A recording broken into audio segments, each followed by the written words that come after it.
أعوذ بالله من الشيطان الرجيم. بسم الله الرحمن الرحيم. الحمد لله الذي أنزل على عبده الكتاب ولم يجعل له عوجا قيما لينذر بأسا شديدا من لدنه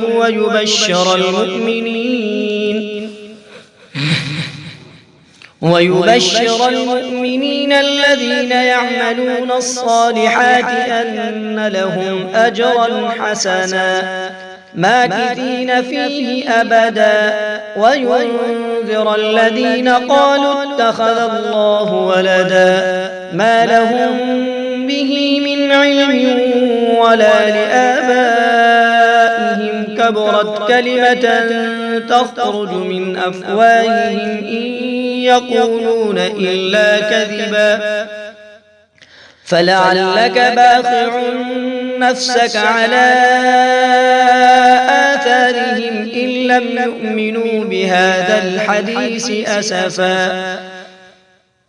إنا جعلنا ما على الأرض زينة لها لنبلوهم أيهم أحسن عملا وإنا لجاعلون ما عليها صعيدا جرزا أم حسبت أن أصحاب الكهف والرقيم كانوا من آياتنا عجبا إذ أوى الفتية إلى الكهف فقالوا ربنا آتنا من لدنك رحمة وهيئ لنا من أمرنا رشدا فضربنا على آذانهم في الكهف سنين عددا ثم بعثناهم لنعلم أي الحزبين أحصى لما لبثوا أمدا نحن نقص عليك نبأهم بالحق إنهم فتية آمنوا بربهم وزدناهم هدى وربطنا على قلوبهم إذ قاموا فقالوا ربنا رب السماوات والأرض لن ندعو من دونه إلها لقد قلنا إذا شططا هؤلاء قوم اتخذوا من دونه آلهة لولا يأتون عليهم بسلطان بين فمن أظلم ممن افترى على الله كذبا وإذ اعتزلتموهم وما يعبدون إلا الله فأووا إلى الكهف ينشر لكم ربكم من رحمته ويهيئ لكم من أمركم مرفقا وترى الشمس إذا طلعت تزاور عن كهفهم ذات اليمين وإذا غربت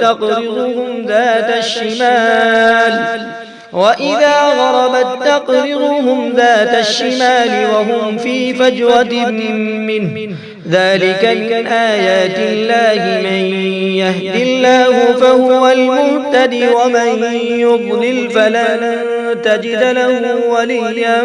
مرشدا وتحسبهم أيقاظا وهم رقود ونقلبهم ذات اليمين وذات الشمال وكلبهم باسط ذراعيه بالوصيد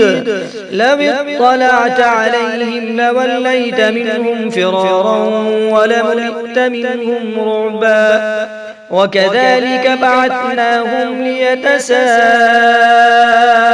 بينهم قال قائل منهم كم لبثتم قالوا لبثنا يوما أو بعض يوم قالوا ربكم أعلم بما لبثتم فابعثوا أحدكم بورقكم هذه إلى المدينة فلينظر هذه إلى المدينة فلينظر أيها أزكى طعاما فليأتكم برزق منه وليتلطف ولا يشعرن بكم أحدا إنهم إن يظهروا عليكم يرجموكم أو يعيدوكم في ملتهم ولن تفلحوا إذا أبدا وكذلك أعثرنا عليهم ليعلموا أن وعد الله حق وأن الساعة لا ريب فيها إذ يتنازعون بينهم أمرهم فقالوا ابنوا عليهم بنيانا ربهم أعلم بهم قال الذين غلبوا على أمرهم لنتخذن عليهم مسجدا سيقولون ثلاثة رابعهم كلبهم ويقولون خمسة سادسهم كلبهم رجما بالغيب ويقولون سبعة وثامنهم كلبهم قل ربي أعلم بعدتهم ما يعلمهم إلا قليل فلا تمار فيهم إلا مراء ظاهرا ولا تستفت فيهم منهم أحدا ولا تقولن لشيء إني فاعل ذلك غدا إلا أن يشاء الله واذكر ربك إذا نسيت وقل عسى أن يهديني ربي لأقرب من هذا رشدا ولبثوا في كهفهم 300 سنين وازدادوا 9 قل الله أعلم بما لبثوا له غيب السماوات والأرض أبصر به وأسمع ما لهم من دونه من ولي ولا يشرك في حكمه أحدا واتل ما أوحي إليك من كتاب ربك لا مبدل لكلماته ولن تجد من دونه ملتحدا واصبر نفسك مع الذين يدعون ربهم بالغداة والعشي يريدون وجهه ولا تعد عيناك عنهم تريد زينة الحياة الدنيا ولا تطع من أغفلنا قلبه عن ذكرنا واتبع هواه وكان أمره فرطا وقل الحق من ربكم فمن شاء فليؤمن ومن شاء فليكفر إنا أعتدنا للظالمين نارا أحاط بهم سرادقها وإن يستغيثوا يغاثوا بماء كالمهل يشوي الوجوه بئس الشراب وساءت مرتفقا إن الذين آمنوا وعملوا الصالحات إنا لا نضيع أجر من أحسن عملا أولئك لهم جنات عدن تجري من تحتهم الأنهار يعلون فيها من أساور من ذهب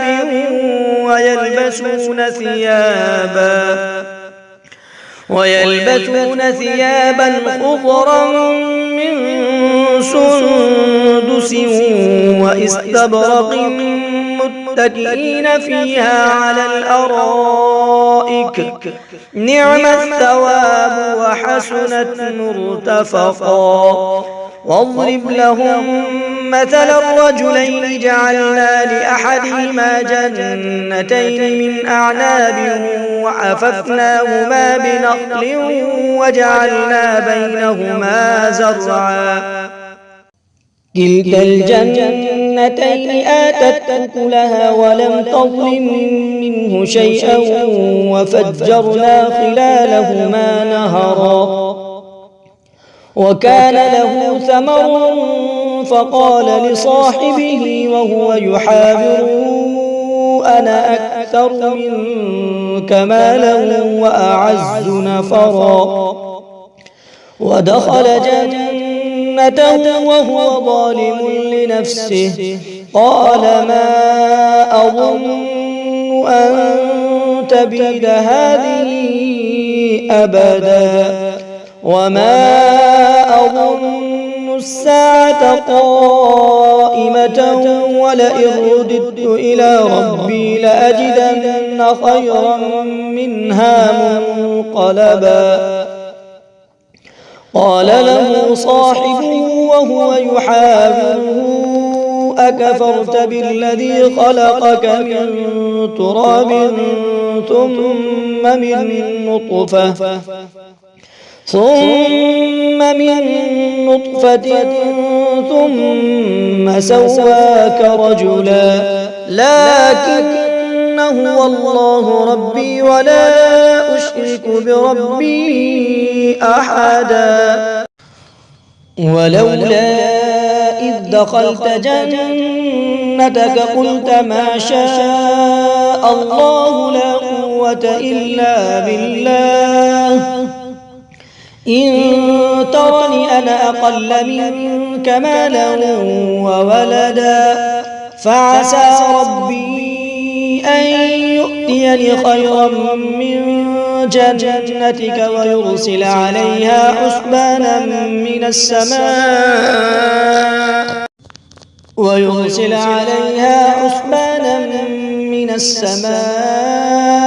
فتصبح صعيدا زلقا فعسى ربي أن يؤتيني خيرا من جنتك ويرسل عليها حسبانا من السماء فتصبح صعيدا زلقا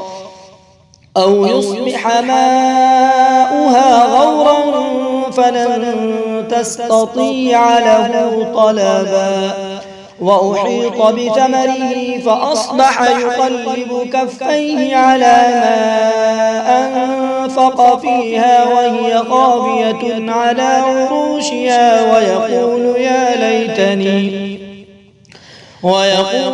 ليتني لم أشرك بربي أحدا ولم تكن له فئة ينصرونه من دون الله وما كان منتصرا هنالك الولاية لله الحق هو خير ثوابا وخير عقبا واضرب لهم مثل الحياة الدنيا كماء إن أنزلناه من السماء فاختلط به نبات الأرض فأصبح هشيما تذروه الرياح وكان الله على كل شيء مقتدرا المال والبنون زينة الحياة الدنيا والباقيات الصالحات خير عند ربك ثوابا وخير أملا ويوم نسير الجبال وترى الأرض بارزة وحشرناهم فلم نغادر منهم أحدا وعرضوا على ربك صفا لقد جئتمونا كما خلقناكم أول مرة بل زعمتم أن لن نجعل لكم موعدا ووضع الكتاب فترى المجرمين مشفقين مما فيه ويقولون يا ويلتنا ما لهذا الكتاب لا يغادر صغيرة ولا كبيرة إلا أحصاها ووجدوا ما عملوا حاضرا ولا يظلم ربك أحدا وإذ قلنا للملائكة اسجدوا لآدم فسجدوا إلا إبليس كان من الجن ففسق عن أمر ربه أفتتخذونه وذريته أولياء من دوني وهم لكم عدو بئس للظالمين بدلا ما أشهدتهم خلق السماوات والأرض ولا خلق أنفسهم وما كنت متخذ المضلين عضدا ويوم يقول نادوا شركائي الذين زعمتم فدعوهم فلم يستجيبوا لهم وجعلنا بينهم موبقا ورأى المجرمون النار فظنوا أنهم مواقعوها ولم يجدوا عنها مصرفا ولقد صرفنا في هذا القرآن للناس من كل مثل وكان الإنسان أكثر شيء جدلا وما منع الناس أن يؤمنوا إذ جاءهم الهدى ويستغفروا ربهم إلا أن تأتيهم سنة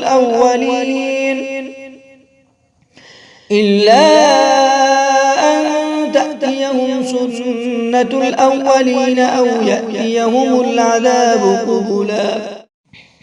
وما نرسل المرسلين إلا مبشرين ومنذرين ويجادل الذين كفروا بالباطل ليدحضوا به الحق واتخذوا آياتي وما أنذروا هزوا ومن أظلم ممن ذكر بآيات ربه فأعرض عنها ونسي ما قدمت يداه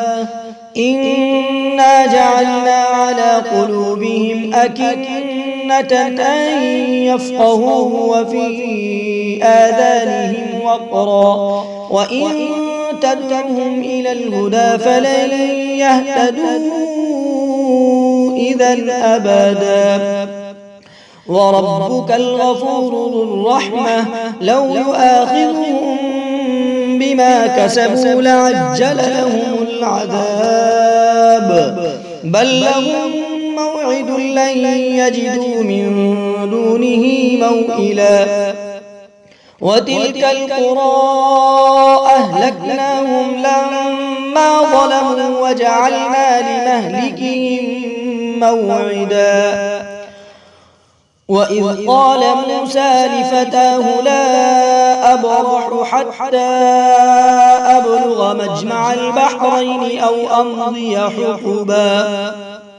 فلما بلغا مجمع بينهما نسيا حوتهما فاتخذ سبيله في البحر سربا فلما جاوزا قال لفتاه آتنا غداءنا لقد لقينا من سفرنا هذا نصبا قال أرأيت إذ أوينا إلى الصخرة فإني نسيت الحوت وما أنسانيه إلا الشيطان أن أذكره واتخذ سبيله في البحر عجبا قال ذلك ما كنا نبغي فارتدا على آثارهما قصصا فوجدا عبدا من عبادنا آتيناه رحمة من عندنا وعلمناه من لدنا علما قال له موسى هل أتبعك على أن تعلمني مما علمت رشدا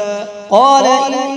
إنك لن تستطيع معي صبرا وكيف تصبر على ما لم تحط به خبرا قال ستجدني إن شاء الله صابرا ولا أعصي لك أمرا قال فإن اتبعتني فلا تسألني عن شيء حتى أحدث لك منه ذكرا فانطلقا حتى إذا ركبا في السفينة خرقها قال أخرقتها لتغرق أهلها لقد جئت شيئا إمرا قال ألم أقل إنك لن تستطيع معي صبرا قال لا تؤاخذني بما نسيت ولا ترهقني من أمري يسرا فانطلقا حتى إذا لقيا غلاما فقتله قال أقتلت نفسا زكية بغير نفس لقد جئت شيئا نكرا قال ألم أقل لك إنك لن تستطيع معي صبرا قال إن سألتك عن شيء بعدها فلا تصاحبني قد بلغت من لدني عذرا فانطلقا حتى إذا أتيا أهل قرية استطعما أهلها فأبوا أن يضيفوهما فوجدا فيها جدارا يريد أن ينقض فأقامه قال لو شئت لاتخذت عليه أجرا قال هذا فراق بيني وبينك سأنبئك بتأويل ما لم تستطع عليه صبرا قال هذا فراق بيني وبينك سأنبئك بتأويل ما لم تستطع عليه صبرا أما السفينة فكانت لمساكين يعملون في البحر فأردت أن أعيبها وكان وراءهم ملك يأخذ كل سفينة غصبا وأما الغلام فكان أبواه مؤمنين فخشينا أن يرهقهما طغيانا وكفرا فأردنا أن يبدلهما ربهما خيرا منه زكاة وأقرب رحما وأما الجدار فكان لغلامين يتيمين في المدينة وكان تحته كنز لهما وكان أبوهما صالحا فأراد ربك أن يبلغا أشدهما ويستخرجا كنزهما رحمة من ربك وما فعلته عن أمري ذلك تأويل ما لم تسطع عليه صبرا ويسألونك عن ذي القرنين قل سأتلو عليكم منه ذكرا إنا مكنا له في الأرض وآتيناه من كل شيء سببا فأتبع سببا حتى إذا بلغ مغرب الشمس وجدها تغرب في عين حمئة ووجد عندها قوما قلنا يا ذا القرنين إما أن تعذب وإما أن تتخذ فيهم حسنا قال أما من ظلم فسوف نعذبه ثم يرد إلى ربه فيعذبه عذابا نكرا وأما من آمن وعمل صالحا فله جزاء الحسنى وسنقول له من أمرنا يسرا ثم أتبع سببا حتى إذا بلغ مطلع الشمس وجدها تطلع على قوم لم نجعل لهم من دونها سترا كذلك وقد أحطنا بما لديه خبرا ثم أتبع سببا حتى إذا بلغ بين السدين وجد من دونهما قوما لا يكادون يفقهون قولا قالوا يا ذا القرنين إن يأجوج ومأجوج مفسدون في الأرض فهل نجعل لك خرجا على أن تجعل بيننا وبينهم سدا قال ما مكنني فيه ربي خير فأعينوني بقوة أجعل بينكم وبينهم ردما آتوني زبر الحديد حتى إذا ساوى بين الصدفين قال انفخوا حتى إذا جعله نارا قال آتوني أفرغ عليه قطرا فما استطاعوا أن يظهروه وما استطاعوا له نقبا قال هذا رحمة من ربي فإذا جاء وعد ربي جعله دكاء وكان وعد ربي حقا وتركنا بعضهم يومئذ يموج في بعض ونفخ في الصور فجمعناهم جمعا وعرضنا جهنم يومئذ للكافرين عرضا الذين كانت أعينهم في غطاء عن ذكري وكانوا لا يستطيعون سمعا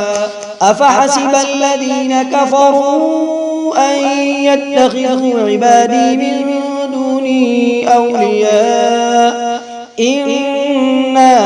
أعتدنا جهنم للكافرين نزلا قل هل ننبئكم بالأخسرين أعمالا الذين ضل سعيهم في الحياة الدنيا وهم يحسبون أنهم يحسنون صنعا أولئك الذين كفروا بآيات ربهم ولقائه فحبطت أعمالهم فلا نقيم لهم يوم القيامة وزنا ذلك جزاؤهم جهنم بما كفروا واتخذوا آياتي ورسلي هزوا إن الذين آمنوا وعملوا الصالحات كانت لهم جنات الفردوس نزلا خالدين فيها لا يبغون عنها حولا قل لو كان البحر مدادا لكلمات ربي لنفد البحر قبل أن